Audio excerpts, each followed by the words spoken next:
We started for the BHU BCom entrance a new section which is known as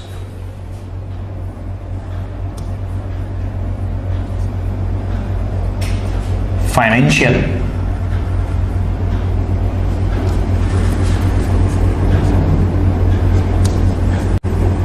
market management. Basically, in this section we discuss about the financial market. जितने भी वित्तीय बाजार के तथ्य हैं या तत्व हैं, हम उन सभी के बारे में बातें करेंगे। और फाइनेंशियल मार्केट या वित्तीय बाजार में जो हमें पढ़ना है वो सभी को पता है कि हमें मनी मार्केट डिस्कस करना है, हमें कैपिटल मार्केट डिस्कस करना है, हमें स्टॉक एक्सचेंज डिस्कस करने हैं, हमें सेबी के बारे में डिस्कशन करना है। और 15 क्वेश्चन का ये जो सेक्शन है आपका, इस सेक्शन में इतने इजी क्वेश्चन बनते हैं कि आप बड़े आसानी से इन क्वेश्चंस को वहां पे सॉल्व कर सकते हैं। तो अपने इन 15 क्वेश्चंस के सॉल्यूशंस के लिए चलिए स्टार्ट करते हैं इस सेक्शन को आज। Okay, now financial market management. First of all we know what is financial market. है क्या ये फाइनेंशियल मार्केट? पहले हम ये देखते हैं। वित्तीय बाजार, देखिए, a market where brings together lender and buyer. कि फाइनेंशियल मार्केट के कितने टाइप्स होते हैं? तो देखो भाई, फाइनेंशियल मार्केट बेसिकली 2 टाइप्स में है बटा हुआ। वित्तीय बाजार 2 भाग में विभाजित है। अब कौन कौन से 2 भाग हैं? तो देखो, बड़ा सिंपल, एक है ऑर्गेनाइज मार्केट, दूसरा है अनऑर्गेनाइज मार्केट। एक है ऑर्गेनाइज मार्केट और दूसरा है अनऑर्गेनाइज मार्केट। अगर मैं बात करूं ऑर्गेनाइज मार्केट की, ऑर्गेनाइज मार्केट की, तो बड़ा सिंपल सा है कि ऑर्गेनाइज मार्केट मींस वो मार्केट जिसके लिए रूल्स और रेगुलेशंस बने हो। जिसके लिए क्या बना हो? रूल्स और रेगुलेशन। और कहा जाता है कि ऑर्गेनाइज मार्केट का मींस सीधा सीधा है क्या? जहां पर फुल कंट्रोल हो। जहां पर क्या हो आपका? फुल कंट्रोल हो। किसका? फुल कंट्रोल हो गवर्नमेंट का। किसका फुल कंट्रोल? गवर्नमेंट का। सरकार का पूरा नियंत्रण होगा। इसे कहते हैं संगठित बाजार। ऑर्गेनाइज मार्केट मतलब क्या? संगठित बाजार। वो बाजार जहां के नियम और प्रावधान सरकारों द्वारा बनाए गए हों और वो बाजार पूर्णतः रूप से सरकार द्वारा नियंत्रित किया जाता हो। क्लियर है? यह है ऑर्गेनाइज्ड मार्केट। वहीं इसके ठीक उलट अगर हम देखें, अनऑर्गेनाइज्ड मार्केट। कौन सा मार्केट? अनऑर्गेनाइज्ड मार्केट मतलब असंगठित बाजार। अब देखिए, यहां पे आप देख सकते हैं जो स्लाइड है उसमें आप ध्यान दीजिए। Organised market controlled owned by government और any bodies of the government, that is SEBI. ऐसा बाजार जो पूर्णतः रूप से नियंत्रित या फिर अधिकृत किया जाता है किसके जरिए? सरकार के जरिए या सरकार के किसी सहायक अंग के जरिए, जैसे कि सेबी। अनऑर्गेनाइज्ड मार्केट असंगठित बाजार, नो कंट्रोल मतलब जहां पर किसी का कोई नियंत्रण नहीं होता है, सरकार का उस पर कोई भी तरह का नियंत्रण नहीं होता। हालांकि असंगठित बाजार में सरकारें हस्तक्षेप करती हैं लेकिन उन पर उनका पूर्ण नियंत्रण नहीं होता। यह हस्तक्षेप किसी गलत कार्य की वजह से सरकेगा। ऑर्गेनाइज मार्केट के 2 भाग हैं। ऑर्गेनाइज मार्केट के 2 भाग हैं। एक है बेटा जो हम पढ़ते हैं कैपिटल मार्केट, दूसरा है मनी मार्केट। एक पूंजी बाजार और दूसरा मुद्रा बाजार। एक पूंजी बाजार और दूसरा मुद्रा बाजार। अब ये 2 बाजार क्यों बने? पहले ये समझ लेते हैं। 2 बाजार इसलिए बने क्योंकि लोग अपनी आवश्यकताओं के हिसाब से चीजों को करते हैं, है कि नहीं? लोग अपनी आवश्यकताओं के हिसाब से चीजों को करते हैं। तो अब आवश्यकता देखो, कुछ ऐसे इन्वेस्टर्स होते हैं जो अपने मनी को इन्वेस्ट करते हैं, जो अपने मनी को इन्वेस्ट करते हैं लॉन्ग टर्म के लिए। किसके लिए करते हैं भाई? लॉन्ग टर्म के लिए, लंबे समयों के लिए। और लेकिन वहीं पर कुछ ऐसे भी होते हैं इनसे उलट, जो क्या चाहते हैं, नहीं भाई हम अपने मनी का इन्वेस्टमेंट शॉर्ट टर्म के लिए करेंगे, दीर्घकालीन अवधि के लिए। कुछ लोग अपने पैसों को इन्वेस्ट करते हैं, विनियोग करते हैं, और कुछ लोग अल्पकालीन समय के लिए विनियोग करते हैं। यही होता है। तो अब ये जो दीर्घकालीन और अल्पकालीन समय के लिए विनियोग होता है, इस समय के आधार पर on the basis of these times, long term and short term, we divided the financial market of organised market in a way of two things. This will is capital market and money market. Capital market, a market for long term instrument. एक ऐसा market जो long term periods के instruments के लिए होता है। Instrument means here securities, instrument means here securities, प्रतिभूतियां। ठीक है, प्रतिभूतियां। दीर्घकालीन अवधि के लिए जिन प्रतिभूतियों को हम खरीदते और बेचते हैं, उसके लिए कैपिटल मार्केट गवर्नमेंट ने बना दी। और जो शॉर्ट पीरियड्स के लिए होता है, अ market for short term instrument, short term instruments जो सिक्योरिटीज कुछ समय के लिए होती हैं, वो मनी मार्केट में आ जाती हैं। अब यहां पे मैं दो चीजें पहले क्लियर करूंगा, उसके बाद हम आगे देखेंगे। क्या? देखो बेटा, लॉन्ग टर्म पीरियड का मीन्स क्या निकाला जाता है, ये चीज समझ लो कि लॉन्ग टर्म पीरियड का मीन्स क्या निकाला जाता है। देखो, long term capital market, short term के लिए मनी मार्केट। तो आप उधर देख सकते हैं जो मैंने आपको बताया यहां पे, क्या लॉन्ग टर्म। तो लॉन्ग टर्म में आपको क्या मिला भाई कि लॉन्ग टर्म में मार्केट कहां गया? Capital market. और शॉर्ट टर्म में, तो शॉर्ट टर्म में मार्केट क्या आ गया आपका? Money market.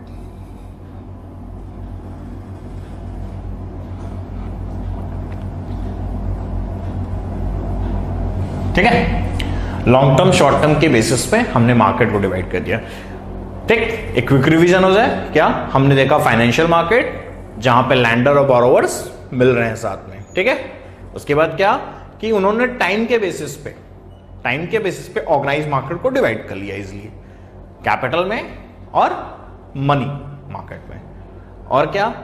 अनऑर्गेनाइज एक ऐसा पार्ट हो गया जिसपे गवर्नमेंट का कंट्रोल नहीं है, तो उस पर कोई हमारा डिस्कशन भी नहीं है, वो अलग पार्ट हो गया और वहीं पे खत्म। हमें ऑर्गेनाइज मार्केट देखना है अपने इस सेशन में। ऑर्गेनाइज मार्केट में क्या देखना है? कैपिटल और money market. Okay, now let's start.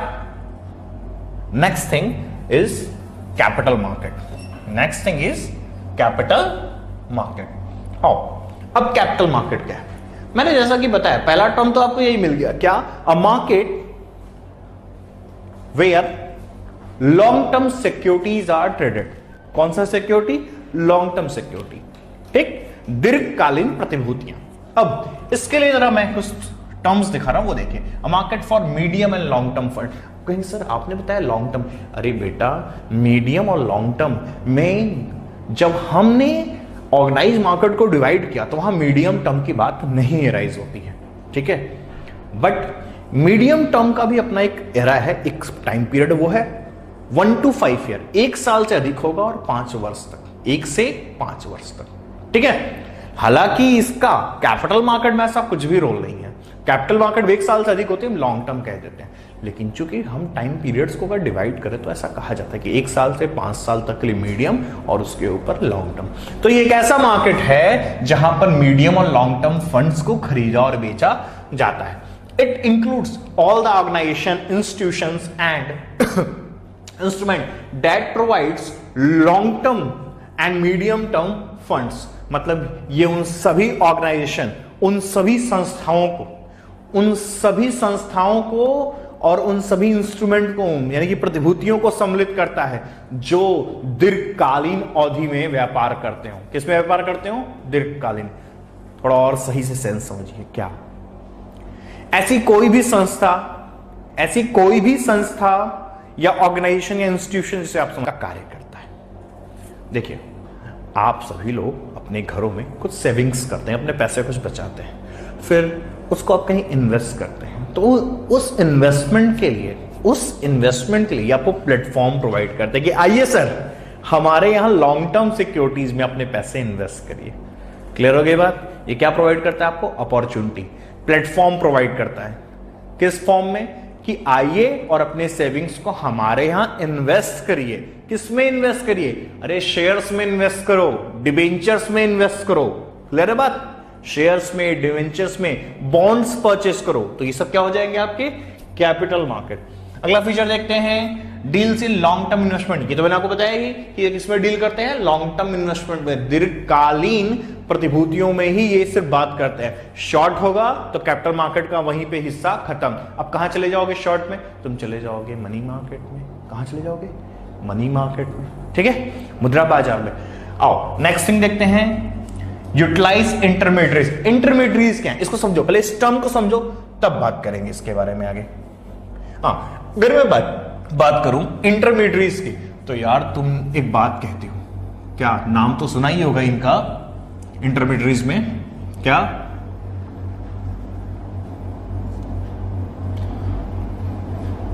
मध्यस्थ, वो बिचौलिए, वो एजेंट्स, ये इनको यूटिलाइज करता है उनकी हेल्प से।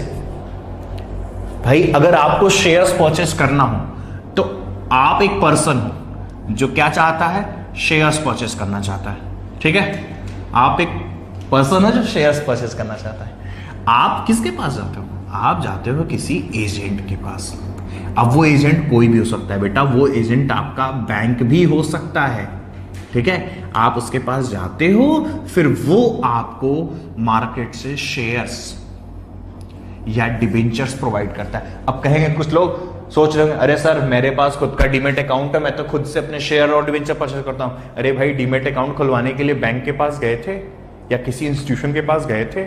वो इंस्टीट्यूशन या वो बैंक आपका एजेंट होता है। लीजिए, तो यूटिलाइज इंटरमीडिएरीज, ये क्या करते हैं? वो जो मध्यस्थ होते हैं उन मध्यस्थों को यूटिलाइज करते हैं, उनकी उपयोगिता बनाते हैं, जिसकी वजह से आप उनसे कुछ भी क्रय या विक्रय कर लेते हैं। आइए आगे की बात करते हैं, डिटर्मिनेंट्स ऑफ कैपिटल फॉर्मेशन। ये पूंजी निर्माण के निर्धारक होते हैं। किसके निर्धारक होते हैं? पूंजी निर्माण के निर्धारक होते हैं। अब कहेंगे सर ये पूंजी निर्माण, देखो भाई बड़ा सिंपल सा है। जब कोई भी इन्वेस्टर समझ रहे ना, वो पर्सन जो अपने पैसे इन्वेस्ट करना चाहता है, जिसके पास पैसे ज्यादा है। और चलिए आगे बढ़ते हैं, follow the government rules and regulation. अब ये पॉइंट तो एकदम क्लियर होना चाहिए आपको ऐसे ही। क्यों? क्योंकि तुमने देखा ना, ये ऑर्गेनाइज मार्केट के पार्ट है, संगठित बाजार के भाग हैं। हाँ या ना? देखा? अब अगर ये संगठित बाजार के भाग हैं तो संगठित बाजार ही कहता है इनसे कि आपके ऊपर पूरा नियंत्रण, अधिग्रहण किसका है? सरकारों का है। तो सरकार द्वारा बनाए गए सभी नियम और प्रावधानों को आपको मानना पड़ेगा। तो पूंजी बाजार किसको फॉलो करता है? गवर्नमेंट के रूल्स और रेगुलेशंस को, गवर्नमेंट के बनाए गए नियम और अधिनियमों का ये पालन करता है। क्लियर है? चलिए, ये तो हमने बात कर ली अभी तक। किसकी बात हमने की अभी तक? अभी तक हमने बात की आपके सामने सिर्फ और सिर्फ कैपिटल मार्केट के बारे में। अब अगली चीज देखते हैं। भाई जिस तरह से ऑर्गेनाइज मार्केट का कुछ पार्ट है, वैसे ही कैपिटल मार्केट का भी कुछ पार्ट है। तो आइए देखते हैं कौन से पार्ट है कैपिटल मार्केट के। कंपोनेंट या types of capital market. Component या टाइप्स ऑफ कैपिटल मार्केट। देखो बेटा, इस सेशन में तुम एक चीज ध्यान रखना कि चीजें बहुत सिंपल हैं, बहुत इजी हैं। ठीक? तो तुम्हें लग रहा होगा अरे सर इतना टाइम टेकन क्यों है? देखो बेटा, मैं टाइम इसलिए इन टॉपिक्स पे ले रहा हूं क्योंकि मैं इस सेशन के एंड में तुम्हें कम से कम 50 क्वेश्चन सॉल्व कराऊंगा। कितने? कम से कम 50 क्वेश्चन का टारगेट है। और मैं तुम्हें तब शो करूंगा और तुम देखना कि इन छोटी छोटी चीजों से कितनी बार बीएचयू एंट्रेंस में क्वेश्चंस बन चुके हैं। इतने इजी थिंग्स है ना क्वेश्चन बने। ये प्राइमरी मार्केट बहुत इंपॉर्टेंट है, इससे क्वेश्चन बना हुआ है।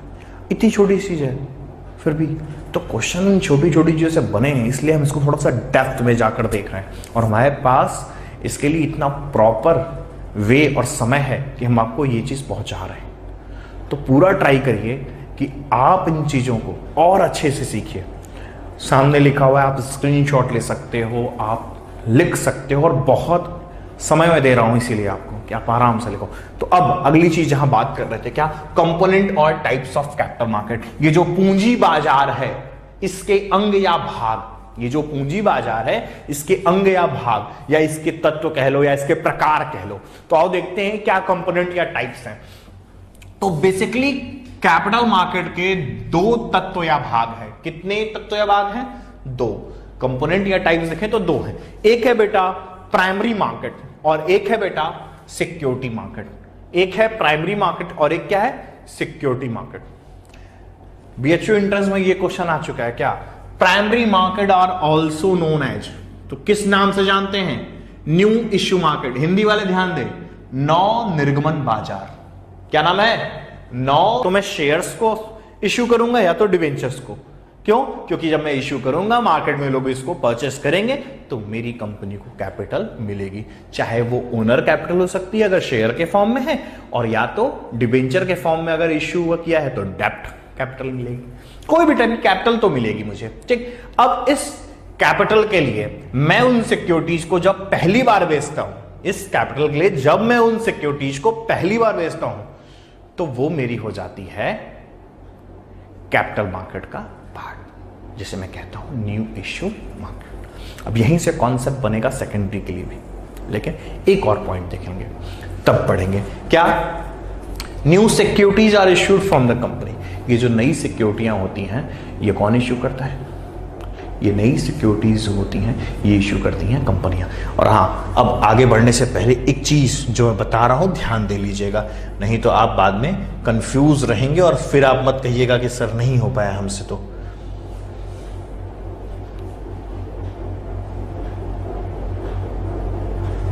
चलिए, कि जो बेटा आपको मैं कैपिटल मार्केट अभी बता रहा हूं, थोड़ा ध्यान दीजिएगा, इसको मिस मत करिएगा बेटा, ठीक है। इसको नोट भी कर लीजिएगा अगर डाउट में होंगे तो। मैंने अभी बताया ना कि कैपिटल मार्केट में क्या होता है पूंजी बाजार में, कि पहली बार प्रतिभूतियां बेची जाती या निर्मित की जाती हैं कंपनियों के जरिए, यही बताया ना। ये प्रतिभूतियों में क्या क्या आता है देखो, कुछ लोग कंफ्यूज रहते हैं इसलिए उनके लिए बेटा इन प्रतिभूतियों में, इसको नोट डाउन कर लीजिएगा साथ में, इन प्रतिभूतियों में शेयर्स आता है। अब बेटा ये शेयर्स में क्या, शेयर्स में बेटा वो इक्विटी शेयर भी हो सकते हैं। कौन से शेयर हो सकते हैं? इक्विटी। और बेटा वो प्रेफरेंस शेयर भी हो सकते हैं, ठीक है। इसलिए इस पर कंफ्यूजन मत रखिएगा, इक्विटी या प्रेफरेंस शेयर हो सकते हैं। उसके बाद बेटा डिबेंचर्स,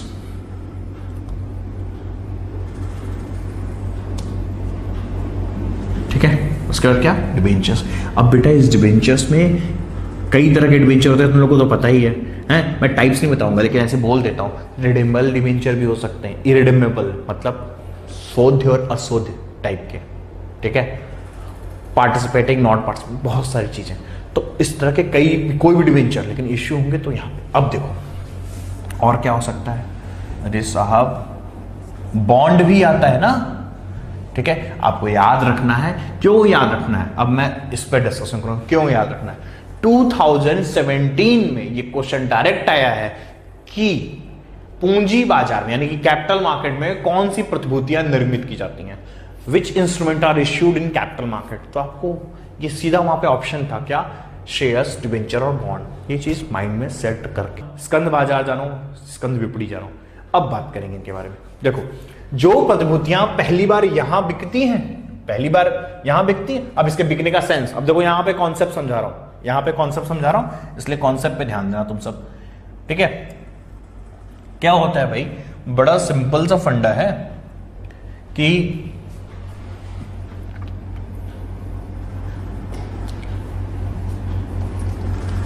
कंपनी ने क्या किया, कंपनी ने इश्यू किया, क्या इश्यू किया, शेयर्स। अब चूंकि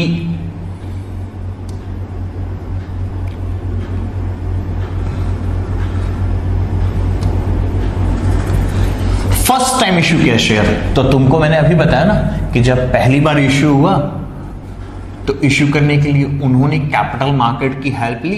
किसकी हेल्प ली बेटा? कैपिटल मार्केट की, ठीक। अब कैपिटल मार्केट की अगर हेल्प ली तो कैपिटल मार्केट के कौन से कंपोनेंट की हेल्प ली? उन्होंने हेल्प यहां पे ली है कैपिटल मार्केट के प्राइमरी मार्केट की हेल्प ले ली। किसकी हेल्प ली बेटा? प्राइमरी मार्केट, क्योंकि उन्होंने बताया ना पहली बार इश्यू होगा तो कहां से इश्यू होगा? Primary market. अब बेटा जैसे सपोज करो मैंने किसी कंपनी के शेयर्स परचेस कर लिए, तो पहली बार था तो कैपिटल मार्केट यानी कि कंपनी के थ्रू उसने सोल्ड किया, मिल गया। अब मुझे जरूरत है सपोज करो मुझे पैसों की, तो मैं उन शेयर्स को क्या करूंगा? सोल्ड करूंगा ना, बेच दूंगा ताकि मुझे कहीं से पैसे मिल जाए, मुझे और भी काम हो सकते हैं। तो यार अब इन शेयर्स को यहां जब इश्यू हुआ था जो खरीदा था, उसके बाद जब मैं सोल्ड करूंगा तो ये सोल्ड वाला प्रोसेस मैं किसके थ्रू करूंगा? यही तो प्रोसेस मैं अब करूंगा स्टॉक एक्सचेंज के थ्रू। किसके थ्रू करूंगा बेटा? स्टॉक एक्सचेंज के थ्रू करूंगा। ठीक है, स्टॉक एक्सचेंज इट मींस क्या? अभी बताया ना भाई, स्टॉक एक्सचेंज किसका नाम है? दूसरा स्टॉक एक्सचेंज नाम है दूसरा सेकेंडरी मार्केट का। किसका नाम है दूसरा बेटा? सेकेंडरी मार्केट का दूसरा नाम है। क्लियर है? ठीक है, समझ में आया प्रोसेस आपको कि कंपनी फर्स्ट टाइम जब शेयर इश्यू करती तो प्राइमरी मार्केट के थ्रू करती है, उसके बाद उन शेयर्स को जब हम खरीदे या बेचते दोबारा से।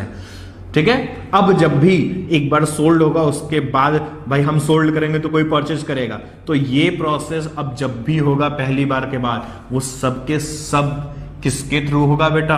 वो सब का सब अब होगा स्टॉक एक्सचेंज के थ्रू या सेकेंडरी मार्केट के थ्रू। क्लियर है? ये रही बातें। अब आगे की बात करते हैं इसमें। चलिए, तो हमने पढ़ा प्राइमरी और secondary market, a market for the sale and purchase. तब हम इस कैपिटल मार्केट का जो ये पार्ट है हमारे पास, कौन सा पार्ट? ये जो पार्ट है कैपिटल मार्केट का हमारे पास सेकेंडरी वाला, ठीक है, इसके बारे में हम लास्ट में डिस्कशन करेंगे। ठीक, इसके बारे में हम कब डिस्कशन करेंगे? लास्ट में। तो हम अभी कहां चलेंगे? जैसा कि हमने कहा हमने ऑर्गेनाइज मार्केट में दो पार्ट किया, कैपिटल और मनी। तो हम कैपिटल देख चुके ना, अब हम मनी के बारे में जब देख लेंगे तो फिर हम बात करेंगे। आइए, ये देखिए हमारा मनी मार्केट, ये रहा हमारा क्या? Money market. ठीक है, आइए अब बात करते हैं मनी मार्केट की। सीधा क्या है मनी मार्केट? मुद्रा बाजार। मैंने पहले ही क्लियर कर दिया था कि ऑर्गेनाइज मार्केट टाइम बेसिस पे बढ़ जाता है, टाइम के हिसाब से बढ़ जाता है। कैसे बढ़ा? एक हुआ लॉन्ग टर्म, एक हुआ शॉर्ट टर्म। लॉन्ग टर्म में आपने किसको रखा था? कैपिटल मार्केट को। शॉर्ट टर्म में किसको रख लेंगे? मनी मार्केट को। है कि नहीं? बिल्कुल यही कॉन्सेप्ट है, सीखो समझो, नहीं तो तुम्हारा कुछ होगा नहीं बिना पढ़े। ठीक है, ओके। तो हम बात जहां कर रहे थे उस पर चलते हैं अब। मनी मार्केट, मनी मार्केट यानी कि मुद्रा बाजार, एक ऐसा बाजार जो शॉर्ट टर्म इंस्ट्रूमेंट्स को सेल या परचेस करने के काम आता है। शॉर्ट टर्म इंस्ट्रूमेंट, अब मैं बता रहा हूं जो उस पर ध्यान दो। मनी मार्केट के 5 इंस्ट्रूमेंट हमें पढ़ने हैं, और बेटा कोई ऐसा ईयर नहीं है कि इन 5 इंस्ट्रूमेंट से 3 या 4 क्वेश्चन ना आए। मैं बोला ना, सेशन के एंड में हम आपको क्वेश्चन सॉल्व कराएंगे, एटलीस्ट 50 क्वेश्चन सॉल्व करूंगा, तब मैं शो कर दूंगा तुम्हें कि कैसे उनसे क्वेश्चंस बने। फिलहाल अभी के लिए हम ये देखते हैं कि कैसे इसमें आगे कंटिन्यू करना है क्या हमें। तो मनी मार्केट, जैसा कि मैंने बात कर दिया कि वो मार्केट जो डील करता है किसमें? शॉर्ट टर्म सिक्योरिटीज में, शॉर्ट टर्म इंस्ट्रूमेंट में। और बेसिकली अब शॉर्ट टर्म का मीन क्या था? मैंने आपको उस समय क्लियर किया था कि अल्पकालीन अवधि का आशय या शॉर्ट टर्म पीरियड का मतलब है less than 1 year, less than 1 year, 1 वर्ष से कम की अवधि। आइए इस टर्म को देख सकते हैं आप, मैंने जो लिखा हुआ है आप इसको अच्छी तरह से देख लीजिए। A market for short term fund meant for the monetaries asset whose period of maturity is less than 1 year. मिल गया ना भाई टर्म? 1 साल से कम की अवधि के लिए जिन प्रतिभूतियों का क्रय या विक्रय या ट्रेडिंग की जाती है या डीलिंग्स होती है जिस बाजार में, वो बाजार होता है मुद्रा बाजार। वो बाजार क्या होता है? मुद्रा बाजार। इसके फीचर्स देख लेते हैं।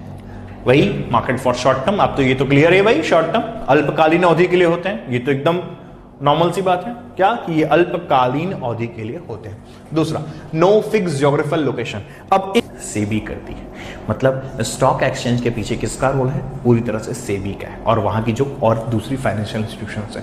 उसी तरह से मनी मार्केट यानी कि मुद्रा बाजार। Major institutions involve in money market, कौन कौन सी इंस्टीट्यूशंस है? अब ये बहुत इंपॉर्टेंट है, इस पे क्वेश्चन बन चुका है क्या? तो याद रखिएगा, आप क्या कहेंगे, आरबीआई है, कॉमर्शियल बैंक है, एलआईसी है, जीआईसी, और इंपॉर्टेंट वाला तुम्हारा बची गया ईटीसी।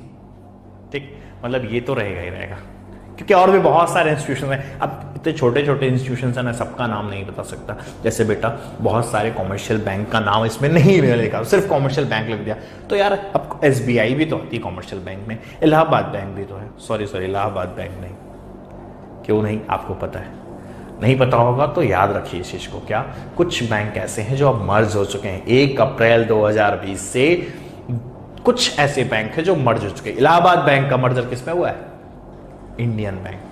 ठीक है, तो चलिए जो हम बात करते हैं उस पे, तो मेजर इंस्टीट्यूशंस यहां पे कौन कौन से हैं, मतलब वो संस्थाएं जो मुद्रा बाजार के निर्माण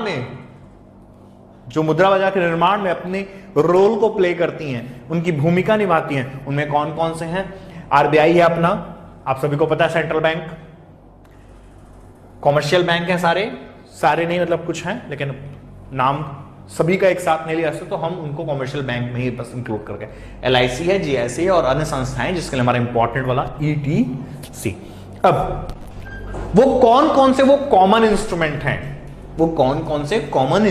हैं जिनका हम यूज करते हैं, किसमें यूज करते हैं भाई, मनी मार्केट में। जैसा कि मैंने आपको बताया था अलग से कि वे कौन कौन सी प्रतिभूतियां हैं, सिक्योरिटीज हैं, जिनको हम किसमें, कैपिटल मार्केट के प्राइमरी या सेकेंडरी मार्केट में खरीदते या बेचते हैं। मैंने बताया था ना, शेयर है, डिवेंचर हैं, बॉन्ड्स हैं। तो उस तरह की ही इन अल्पकालीन बाजारों में, यानी कि मनी मार्केट में कौन सी प्रतिभूतियां जो खरीदी बेची जाती हैं, लास्ट स्लाइड में आप देख सकते हैं, मैं आपको नाम देता हूं खुद, ट्रेजरी बिल्स, कोषागार विपत्र। अब इसके बारे में अभी डेप्थ में और देखेंगे, लेकिन अभी के लिए सिर्फ नेम जानिए आप, ट्रेजरी बिल्स, कोषागार विपत्र। दूसरा बेटा नाम क्या है, कॉल मनी, मांग मुद्रा। आपको तो पता ही होगा मांग मुद्रा क्या है, call money, it is instrument which is issued for the maintaining CRR, cash reserve ratio. अब अगली चीज, अभी रिसेंट में फाइनेंस मिनिस्ट्री ने हमारे इस चल रहे महामारी पे क्या किया है, कुछ नए पैकेजेस लॉन्च कर दिए हैं। तो आरबीआई ने भी क्या किया, आरबीआई ने भी फाइनेंस मिनिस्ट्री के, जो बहुत इंपॉर्टेंट है, आपको दिख रहा होगा, ध्यान से देखिएगा, कॉमन इंस्ट्रूमेंट मनी मार्केट में जो यूज किए जाते हैं कौन कौन से हैं बेटा, call money, treasury bills, CP commercial paper, CDs commercial bill. मैंने सबके नाम हिंदी इंग्लिश दोनों बोले, फिर से बोलता हूं, ध्यान से सुनिए। कॉल मनी, मांग मुद्रा, क्लियर है। उसके बाद ट्रेजरी बिल्स, कोषागार विपत्र, सीपी कॉमर्शियल पेपर वाणिज्यिक पत्र, सीडी सर्टिफिकेट ऑफ डिपॉजिट्स जमा प्रमाण पत्र।